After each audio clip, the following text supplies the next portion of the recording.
What if the person who vanished from your life without explanation wasn't running away from you, but running towards something far more dangerous to keep you safe? Maya checked her phone for the 47th time that evening.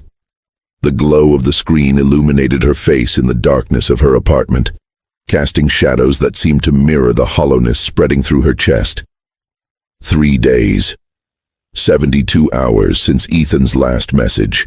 A simple good morning text with a coffee emoji. Their ritual, their language. And then nothing. Silence so complete it felt almost violent. She scrolled through their conversation history, searching for clues she might have missed. Every word, every punctuation mark scrutinized like evidence at a crime scene. Had she said something wrong?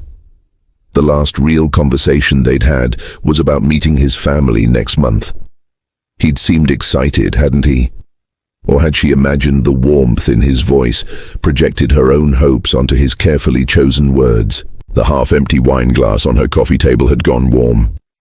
She'd poured it an hour ago with the intention of calming her nerves, but instead she'd just sat there, phone in hand, watching the minutes dissolve into hours. Outside her window, the city continued its indifferent rhythm. Car horns, distant sirens, the muffled bass from the club 3 blocks over. Life moving forward while hers seemed suspended in this terrible waiting. Maya had met Ethan 6 months ago at a photography exhibition downtown. She'd been standing in front of a black and white portrait, a woman's face half hidden in shadow, when she'd felt someone beside her. "It's about what we choose to reveal," he'd said softly.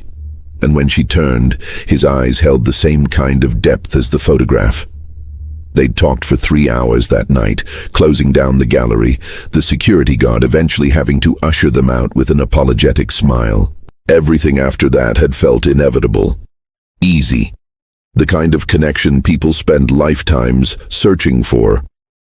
Ethan was an architect, always carrying a worn leather notebook filled with sketches of buildings that didn't exist yet. He had this way of looking at ordinary things, a fire escape, a park bench, the angle of afternoon light through a window, and seeing something worth preserving. He made her feel seen in a way she hadn't known was possible. And now he'd disappeared.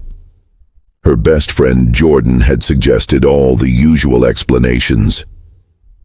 Maybe his phone died. Maybe there's a family emergency. Maybe he's just busy.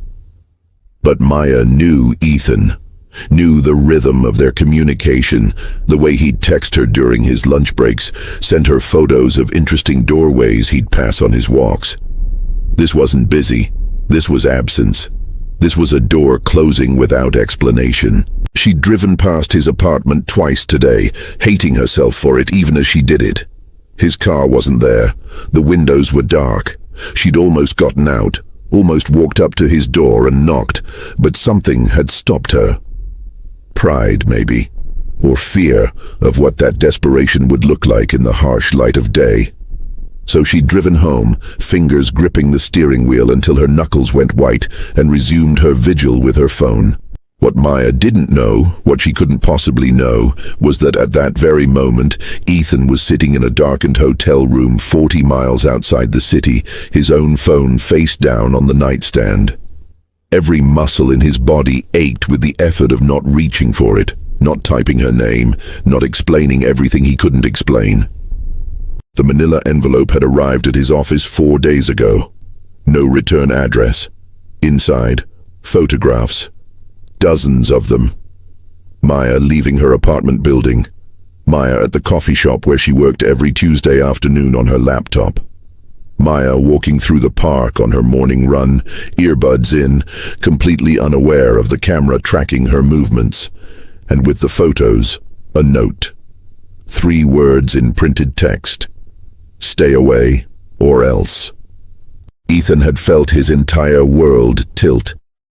He'd handled the photographs with shaking hands, spreading them across his desk like pieces of a puzzle he didn't want to solve. Someone had been following Maya. Someone had been watching her. And they wanted him gone from her life. He'd spent that first night trying to convince himself it was a prank, some sick joke. But the photographs were too detailed, too methodical. This wasn't random. Whoever had sent this had been patient, thorough, had studied Maya's routines with an attention that made his skin crawl. The next morning, another envelope. This time, a photograph of Maya and him together outside the restaurant where they'd had dinner 3 nights before. Her hand in his. Both of them laughing at something he could no longer remember. And beneath the photo, a new message. Final warning. He'd gone to the police that afternoon, sat in a fluorescent-lit room while a detective with tired eyes had looked through the photographs and taken notes in a spiral notebook that had seen better days. Has your girlfriend mentioned anyone bothering her? Any stalkers? Any unwanted attention? Ethan had shaken his head, feeling helpless. If Maya had noticed anything, she hadn't told him. The detective had promised to look into it, assigned a case number, told him to be careful. But the look in the man's eyes had said what his words didn't. Until something actually happens, there's only so much we can do. That's when Ethan had made his decision.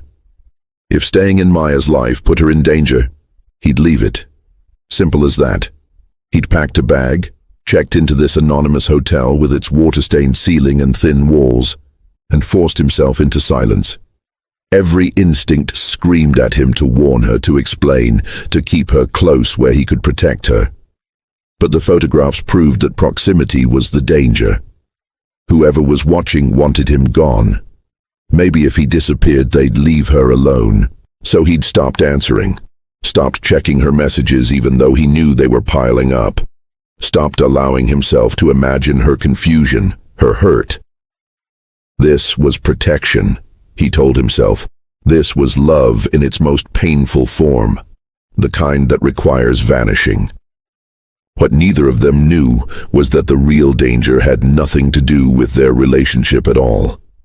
That the photographs weren't about separating them, they were about isolating her.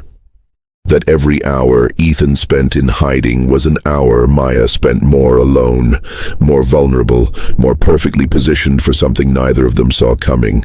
And in an apartment on the other side of the city, someone was watching the tracking app on their phone, watching the blue dot that represented Maya's location, and smiling. Everything was going exactly according to plan. The blue dot pulsed on the screen like a heartbeat, steady, predictable, exactly where it was supposed to be. Marcus Chen leaned back in his desk chair, the leather creaking under his weight, and took a long sip of coffee that had gone cold hours ago. The apartment around him was immaculate, minimalist furniture, empty walls, nothing that suggested a real person lived here, because in many ways, a real person didn't. This was a staging ground, a place to watch from, a place to plan. He'd been monitoring Maya's location for 3 months now, ever since he'd installed the tracking software on her phone during that seemingly chance encounter at the coffee shop. She'd left her bag on the chair next to his, gone to the bathroom, and he'd had 90 seconds. That's all it took. 90 seconds to download an app disguised as a system update. 90 seconds to ensure he'd always know where she was. She'd come back, smiled apologetically for leaving her things unguarded. And he'd smiled back, already inside her digital life without her knowing. But it was the boyfriend that had complicated things. Ethan. Marcus had watched their relationship develop with growing frustration, watched as Maya's patterns changed, became less predictable. Suddenly she was spending nights at Ethan's place, changing her routines, adding variables Marcus hadn't accounted for. The architect had become an obstacle that needed removing. The photographs had worked perfectly. Men like Ethan, good men, protective men, were easy to manipulate. Give them a threat to the person they love and they'll do anything, even destroy the relationship to keep her safe. It was almost beautiful in its simplicity. Marcus had never even had to make direct contact. Just 2 envelopes, carefully crafted fear, and nature had taken its course. Now Maya was alone again, vulnerable again, exactly where she needed to be. Marcus pulled up another window on his laptop, the one connected to the camera he'd installed in the hallway of her building. He could see her apartment door from this angle. In 14 hours, she'd leave for work. She always left at 7:45, always took the same route, always stopped at the corner bodega for coffee because her machine had broken 2 weeks ago and she hadn't replaced it yet. He knew her life better than she knew it herself. What Marcus didn't know was that Maya wasn't alone in her apartment that night. She couldn't sleep, hadn't been able to for days, and in her desperation she'd finally called Jordan, who'd shown up with a bottle of wine and a determination to either find answers or distract Maya from the questions. "Show me his social media again," Jordan said, settled on Maya's couch with her laptop balanced on her knees. She'd always been the practical one, the friend who solved problems instead of just sympathizing with them. Maya handed over her phone, even though she'd memorized every pixel of Ethan's last few posts. Nothing unusual, no cryptic messages, no signs of distress. His last Instagram story had been posted the morning before he disappeared. A photo of sunrise hitting a building downtown, the architecture catching light in geometric patterns. Very him. Very normal. Very wrong. Jordan scrolled silently, her face illuminated by the screen's glow, brow furrowed in concentration. Has he ever done anything like this before? Even small stuff, cancelled plans last minute, gone quiet for a day or two? Never. Maya's voice came out smaller than she intended. He's the most consistent person I've ever met. That's what's so... She stopped, unable to finish. Because what was it? Terrifying? Confusing? Both? Okay, different approach. Jordan set the laptop aside. What if something actually happened to him? Not ghosting, not choice. What if he's in trouble? The thought had occurred to Maya. Of course it had, but she'd pushed it away because considering it meant acknowledging possibilities she wasn't ready to face. I thought about going to the police, but what would I even say? My boyfriend hasn't texted me back in 3 days. It's more than that though, isn't it? Jordan leaned forward.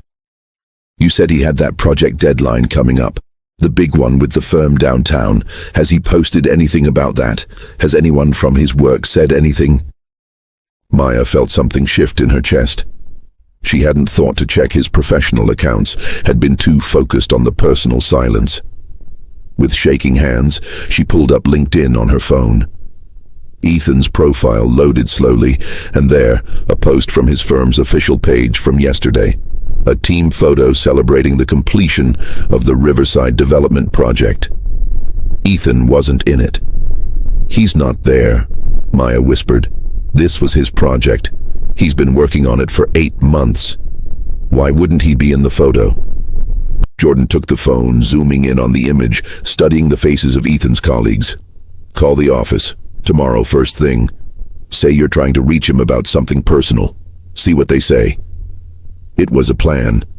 Finally, a concrete action instead of this passive drowning in uncertainty. Maya nodded, feeling some small measure of control return. But beneath the relief was something else. A growing dread that this mystery went deeper than a simple case of cold feet or commitment issues. She didn't sleep that night. Instead, she lay in bed watching the shadows from passing cars sweep across her ceiling, trying to remember if anything unusual had happened in the days before Ethan vanished. Any strange phone calls, any weird encounters, anything that might explain this. And then she remembered the coffee shop, 2 weeks ago, maybe 3. She'd been working on her laptop, and a man at the next table had struck up a conversation.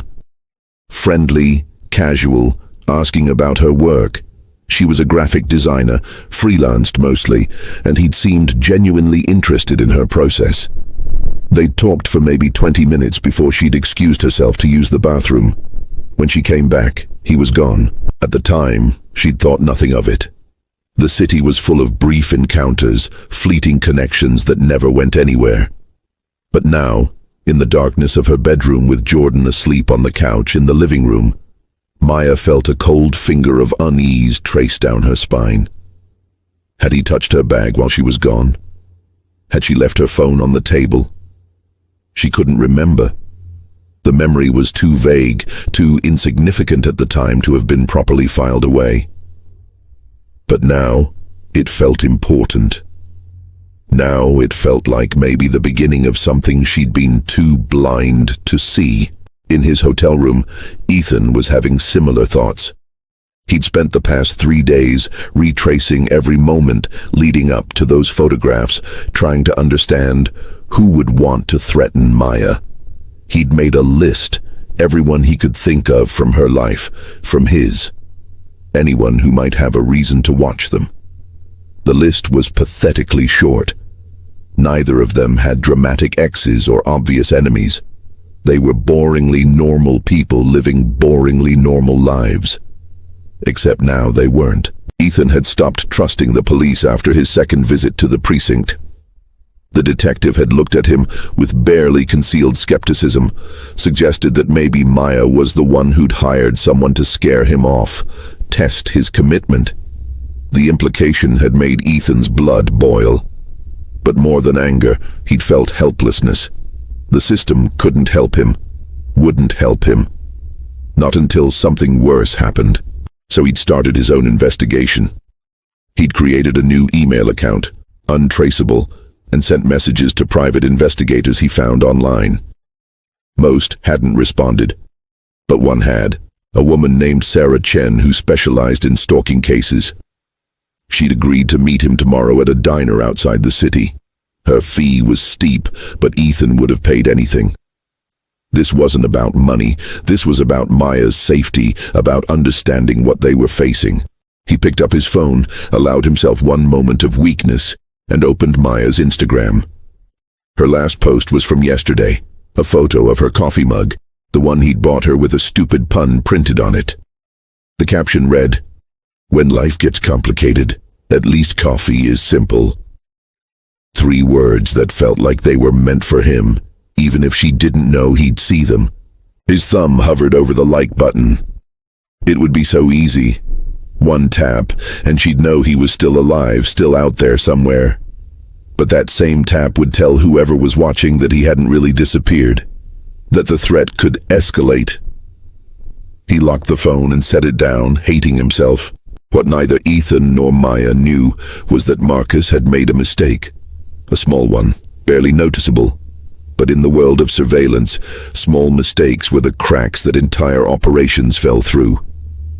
When he'd installed the tracking app on Maya's phone, he'd used a server with a digital signature. Nothing obvious, nothing that would show up in a standard security scan. But if someone knew what to look for, if someone like Sarah Chen, the private investigator Ethan had hired, decided to run a deep diagnostic, they'd find it. And Sarah Chen was very good at her job. The meeting was set for 9 in the morning at the Silver Spoon Diner, a place Marcus had never heard of, in a neighborhood he never visited. As Ethan drove toward it the next day, hands tight on the steering wheel, he had no idea that this conversation would unravel everything. That by noon, he'd have a name, a location, and a choice to make that would determine whether Maya lived or died. The Silver Spoon Diner looked exactly like its name suggested. Tired chrome, cracked vinyl booths, the ghost of 1,000 breakfast orders lingering in the air. Ethan arrived 15 minutes early, chose a booth in the back corner where he could watch the door, and ordered coffee he wouldn't drink. The waitress, a woman with kind eyes and the weariness of too many double shifts, smiled at him with the practiced sympathy reserved for people who looked like they were carrying the weight of bad news. Sarah Chen walked in at exactly 9 o'clock. He recognized her immediately from her website photo, though in person she seemed sharper somehow, more focused. Mid-40s, short dark hair, eyes that cataloged everything, the exits, the other patrons, the placement of security cameras he hadn't even noticed. She slid into the booth across from him without preamble. "Show me everything," she said. Ethan pulled the manila envelopes from his messenger bag, feeling sick as he laid them on the table between them. Sarah examined each photograph methodically, saying nothing, her expression revealing nothing. When she finished, she looked up at him with an intensity that made him want to look away. "These weren't taken by an amateur," she said quietly. "Whoever did this has training. Look at the angles, the focus, the way they've avoided reflective surfaces that might capture their image. This is professional surveillance." The word professional hit Ethan like a physical blow. He'd been hoping for a jealous ex, an obsessed stranger, something that made emotional sense. "Professional," he repeated. "You mean like—" "I mean someone who knows what they're doing, someone who's done this before." Sarah pulled out a tablet from her bag, began typing notes with rapid precision. "Tell me about Maya.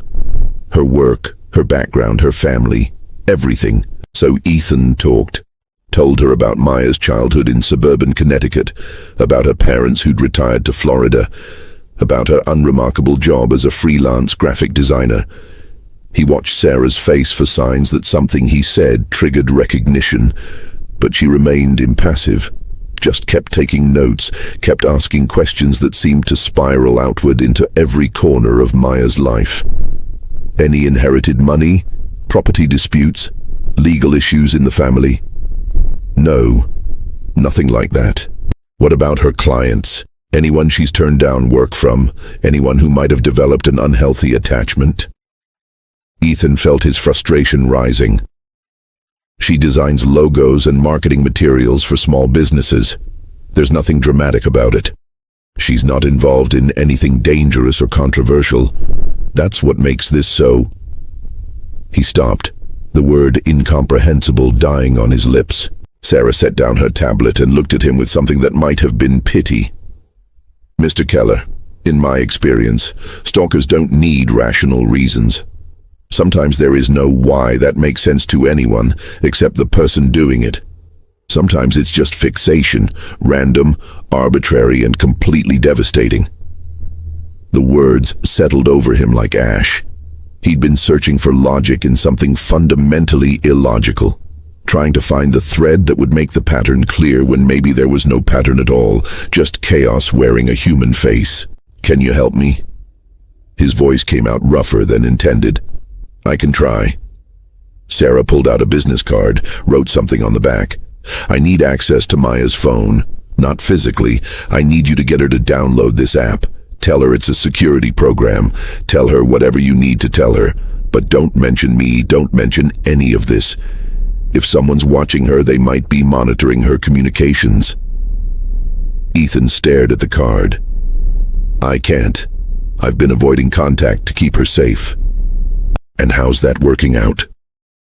Sarah's tone wasn't cruel, just direct. "Because from where I'm sitting, avoiding her hasn't made the threat go away. It's just isolated her more, made her more vulnerable." She leaned forward. "Whoever sent you these photos wanted you gone from her life. You need to ask yourself why. What does your absence accomplish for them?"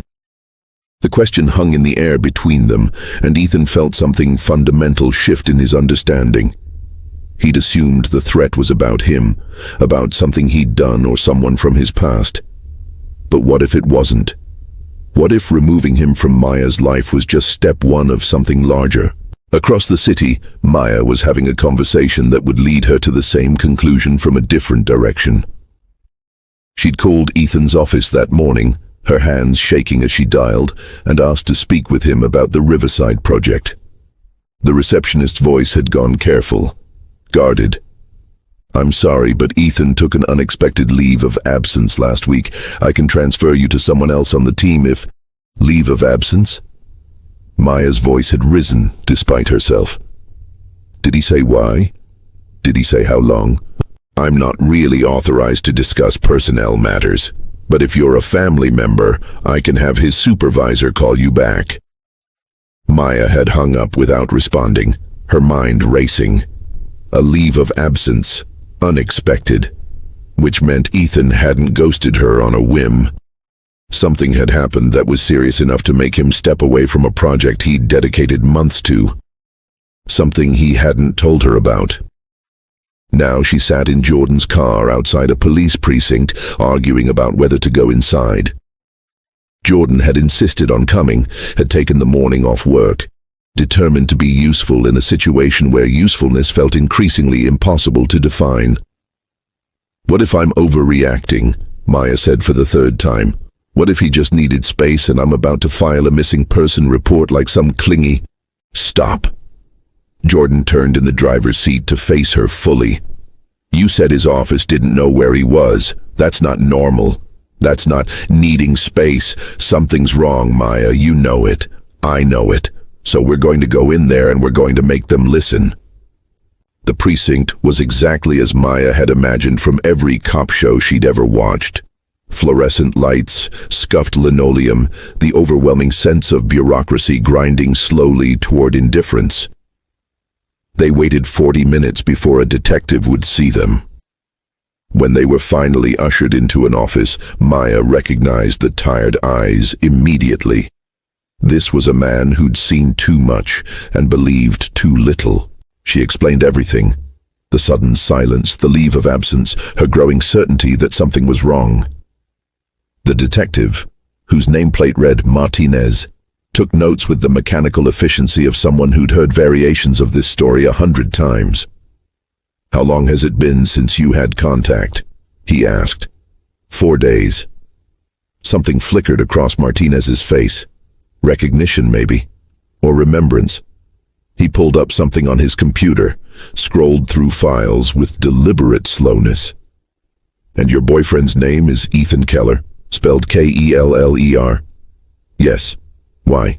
Martinez's expression shifted from bureaucratic indifference to genuine concern. I'm sorry, what was your last name?" "Park. Maya Park." He typed her name, hit enter, and the way his shoulders tensed told Maya everything before he said a word. "Ms. Park, I need you to tell me if you've noticed anyone following you. Anyone showing unusual interest in your routines or your location." The coffee shop, the stranger with the friendly questions, the sensation she'd had lately of being watched but always dismissed as paranoia. It all crystallized in that moment into terrible clarity. "Why?" Her voice was barely a whisper. "Because Ethan Keller came to see me 5 days ago. He brought photographs." Martinez turned his monitor so she could see, and there on the screen were images of herself, dozens of them taken from angles and distances that made her skin crawl. Her leaving her building, walking through the park, sitting in the coffee shop with her laptop, a catalog of her life viewed through a stranger's lens. The floor seemed to tilt beneath her. Jordan grabbed her arm, steadying her, but Maya couldn't look away from the screen. Couldn't process what she was seeing. Someone had been watching her, documenting her, and Ethan had known, had tried to protect her by disappearing. Who took these? The question came out strangled. That's what we're trying to determine. Mr. Keller received them anonymously, with threats telling him to stay away from you. I assigned a detective to look into it, but there's been no progress. No fingerprints on the envelopes, no DNA, nothing we can trace. Whoever did this knows how to avoid leaving evidence. Maya felt Jordan's hand tighten on her arm, felt the room narrow to just her and the detective, and those horrible photographs on the screen. So what do I do? Martinez's expression softened with what looked like genuine regret. You be careful, vary your routines, stay with friends when possible. We'll increase patrols near your building, but until this person makes direct contact or an overt threat, our hands are somewhat tied. Somewhat tied, Maya repeated numbly. Someone's been stalking me, and you're somewhat tied. I know it's not what you want to hear, but the law requires. I don't care what the law requires. She stood, the chair scraping harsh against linoleum. Can you at least tell me where Ethan is? I need to talk to him. I can't disclose his location without his permission, but I can try to get a message to him. Let him know you came in. It wasn't enough. None of it was enough. But Maya nodded anyway because what else could she do? She and Jordan walked back to the car in silence. The morning sun suddenly too bright, the ordinary street suddenly full of potential threats. Every person passing by could be the one. Every car could contain the eyes that had been watching her without her knowledge. In the car, Jordan pulled out her phone with grim determination. "We're getting you security cameras for your apartment today, and you're staying with me until we figure this out." But Maya was barely listening. She was thinking about Ethan, about him sitting in some detective's office looking at these same photographs, making the impossible choice to vanish to protect her. She was thinking about how that protection had failed, how she'd spent 4 days drowning in confusion and hurt when she should have been drowning in fear. And she was thinking about the stranger in the coffee shop, the one whose face she could barely remember now, but whose presence had marked the beginning of something she hadn't recognized as a countdown. Her phone buzzed, a text from an unknown number. "I know you went to the police. That was a mistake." Maya's blood turned to ice. Jordan leaned over to read the message, her face draining of color. Neither of them said anything for a long moment, because this was it, the overt threat Martinez had said they needed. The direct contact that moved this from concerning to criminal. Maya's fingers shook as she typed a response. "Who are you?" The reply came within seconds. "Someone who's been very patient. But patience has limits, Maya, and you just reached mine." Maya forwarded the text to Detective Martinez before her mind could even fully process what she was doing. Jordan was already on the phone with someone, her voice tight and urgent, arranging for them to go somewhere public, somewhere with witnesses and cameras. But Maya felt strangely disconnected from the panic that should have consumed her. Instead, a cold clarity was settling over her thoughts like frost on glass. This person, whoever they were, had controlled the narrative for weeks, maybe months. They'd watched her, documented her, manipulated Ethan into vanishing. They'd orchestrated fear with the precision of someone conducting a symphony. But in sending that text, in breaking their silence, they'd made their first real mistake. They'd revealed that Maya had power she didn't know she possessed. The power to make them react. The power to force their hand. She looked at Jordan, who was still on the phone, and made a decision that would have seemed insane just hours ago. She opened her messaging app and typed, "You've been watching me for months. What do you want?" Jordan's eyes went wide when she saw what Maya had done, but before she could protest, the response came, "I want what was always meant to be, for you to see me the way I see you." The words were somehow more chilling than a direct threat would have been. They spoke of delusion, of a reality constructed entirely in someone's mind, where Maya played a role she'd never auditioned for. She thought of every smile she'd given strangers, every polite conversation, every moment of casual kindness that might have been misinterpreted by someone looking for meaning that wasn't there. Sarah Chen called Ethan while he was still sitting in the diner, her voice carrying an urgency that made his chest tighten. "The app I had you send Maya. She hasn't installed it yet, but I ran a preliminary scan of her device remotely using the number you gave me. There's spyware. Military-grade tracking software that's been running for at least 3 months. Whoever's doing this has had access to everything. Her location, her messages, possibly even her camera and microphone." Ethan felt the coffee he'd been forcing down threaten to come back up. "Can you remove it?" "Not remotely, but I found something else. The software pings a server every 6 hours. That server has a physical location.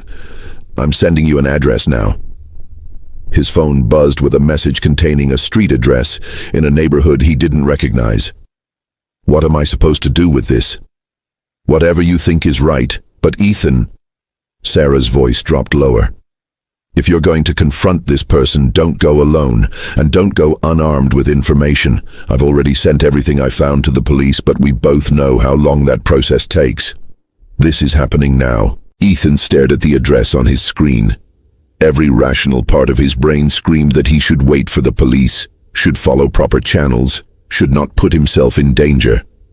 But rationality hadn't protected Maya. Distance hadn't protected her. And every hour he waited was another hour she spent alone with a threat that knew her every movement. He paid his check and walked out into sunlight that felt wrong somehow, too bright for the darkness of what he was about to do. The drive to the address took 40 minutes, through neighborhoods that gradually shifted from commercial to residential to something in between. Converted warehouses and loft apartments, the kind of area where people valued privacy and didn't ask questions about their neighbors. The building Sarah had identified was unremarkable. Brick facade, maybe 6 stories, the kind of place 1,000 people could live without ever really knowing each other. Ethan sat in his car across the street, watching windows for movement, seeing nothing that stood out. He called Martinez's direct line, left a voicemail with the address and everything Sarah had found. Then he did something he hadn't done in years. He prayed.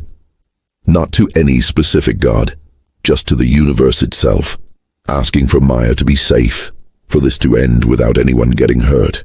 His phone rang. Maya's name on the screen. He answered without thinking, all his careful distance evaporating in an instant. Ethan. Her voice broke something in him. Where are you? I'm so sorry for everything. I thought if I stayed away. I know. Martinez told me, but it didn't work. They contacted me, they're escalating. Ethan's blood ran cold. What did they say? Maya told him about the texts, about the person who'd been watching her, wanting her to see them. And in that moment, Ethan understood what Sarah had been trying to tell him. The stalker didn't want Maya dead. They wanted her attention, her focus. The photographs sent to Ethan hadn't been about eliminating a rival. They'd been about removing the one person whose presence in Maya's life made her unavailable, emotionally inaccessible to someone else's fantasy. Maya, listen to me. I think I found where they are. I'm outside the building now. The police are on their way, but don't go in there. Her voice was sharp with fear. Please, Ethan, don't. The building's front door opened. A man emerged, 30s, average height, wearing clothes that would blend into any crowd. He was looking at his phone, and even from across the street, Ethan could see the smile on his face.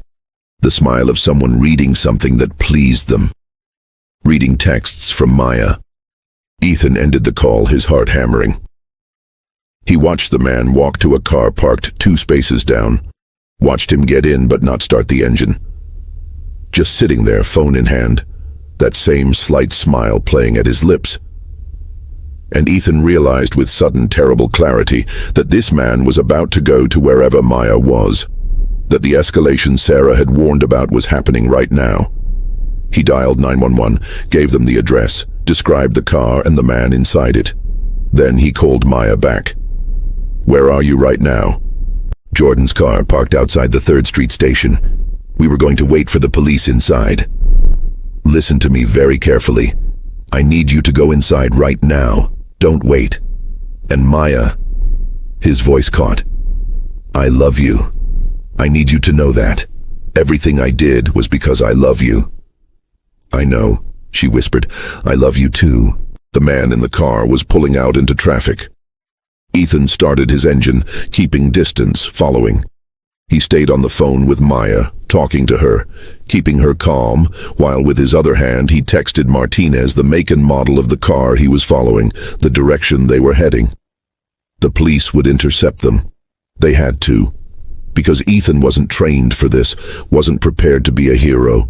He was just an architect who loved a woman enough to do something terrifyingly stupid to keep her safe. The man, Marcus, though Ethan didn't know his name yet, drove with the casual confidence of someone who believed himself in complete control. He'd been planning this day for months. The reveal, when Maya would finally understand the depth of his attention, his devotion. When she'd see that he knew her better than anyone, that he'd been there all along, watching, caring, protecting her from the boyfriend who'd never deserved her.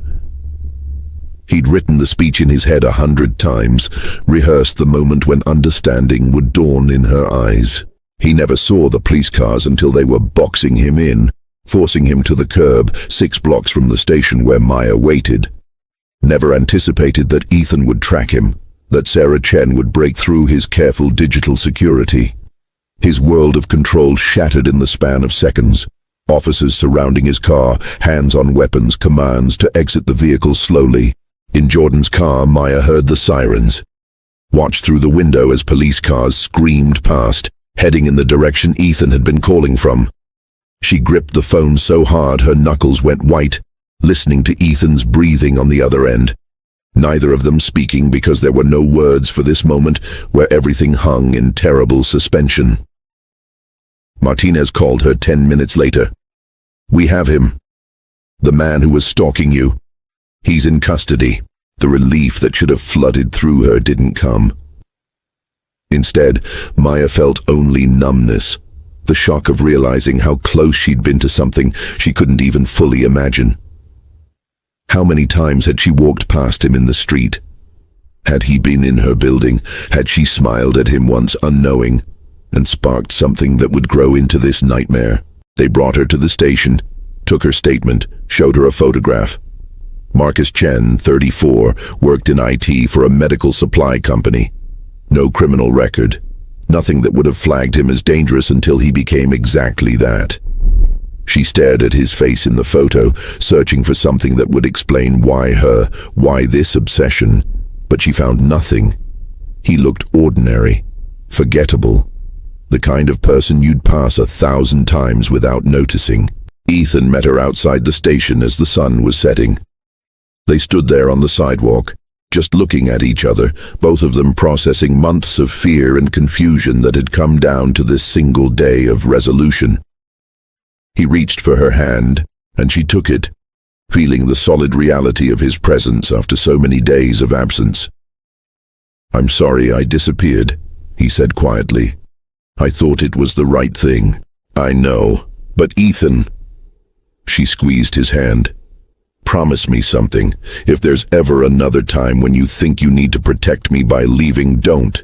Because not knowing where you were, not understanding why, that was worse than any danger could have been."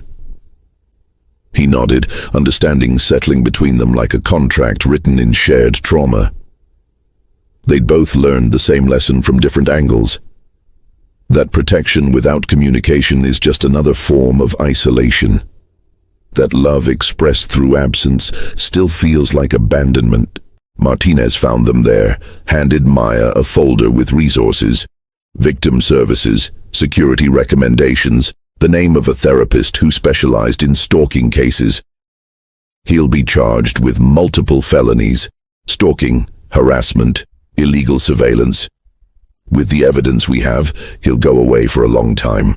But Maya barely heard him. She was thinking about how fragile safety was, how a stranger could enter your life without permission and upend everything you thought you knew about your own existence. She was thinking about all the small moments of her life that Marcus had witnessed, had recorded, had twisted into some narrative she'd never agreed to be part of. Later, much later, she and Ethan sat in her apartment with all the lights on. Jordan had offered to stay, but Maya had declined, needing this moment with Ethan, needing to reclaim her space with him present in it. They didn't talk much. There would be time for processing, for therapy, for slowly rebuilding the sense of security that had been shattered. For now, they just sat close, the weight of his arm around her shoulders, the most real thing in a day that had felt surreal from start to finish. "Do you think he really believed I would?" Maya stopped, unable to finish the thought. "I don't know what he believed," Ethan said softly. "But it doesn't matter. His beliefs were never about you. They were about some version of you that existed only in his head." It was true, Maya realized. Marcus had been in love with a fiction, a character he'd built from surveillance and imagination. The real Maya, the woman who was scared and angry and confused, had never existed for him at all. And that, somehow, was the most unsettling part. That someone could watch you so closely and still not see you at all. But in the weeks that followed, Maya learned that healing wasn't linear. Some days, she felt strong, defiant, refusing to let Marcus's actions diminish her life. Other days, she couldn't leave her apartment without checking over her shoulder, couldn't sit in a coffee shop without wondering who was watching. She got the security cameras Jordan had insisted on, changed her routines, learned to recognize the difference between reasonable caution and letting fear make her decisions. Ethan stayed close but not smothering, understanding that she needed space to process while also needing to know he was there. They went to therapy, both separately and together, unpacking the ways those weeks of separation had affected them. Learning to trust again, not just each other but the world itself. And slowly, so slowly Maya almost didn't notice it happening, life began to feel normal again. She took on new clients, went running in the park without her heart racing, even went back to the coffee shop where this had all begun. Not to prove a point, but because she refused to let Marcus's sickness rob her of spaces she'd loved. 6 months after Marcus's arrest, Maya and Ethan were walking through the same photography exhibition where they'd first met. Different art now, different faces captured in silver and shadow. They stopped in front of a portrait, a woman looking directly at the camera, her expression both vulnerable and defiant. "What do you think this one's about?" Ethan asked, echoing their first conversation. Maya studied the image, seeing something different now than she would have before. "I think it's about being seen without being understood, about the gap between how others perceive us and who we actually are." Ethan nodded slowly. "Yeah, that sounds right." They stood there together, and Maya thought about all the ways people could look at each other, with love, with obsession, with indifference, with recognition. She thought about how being truly seen required permission, required participation from both sides, required the vulnerable choice to reveal yourself honestly rather than having yourself stolen and reconstructed in someone else's imagination.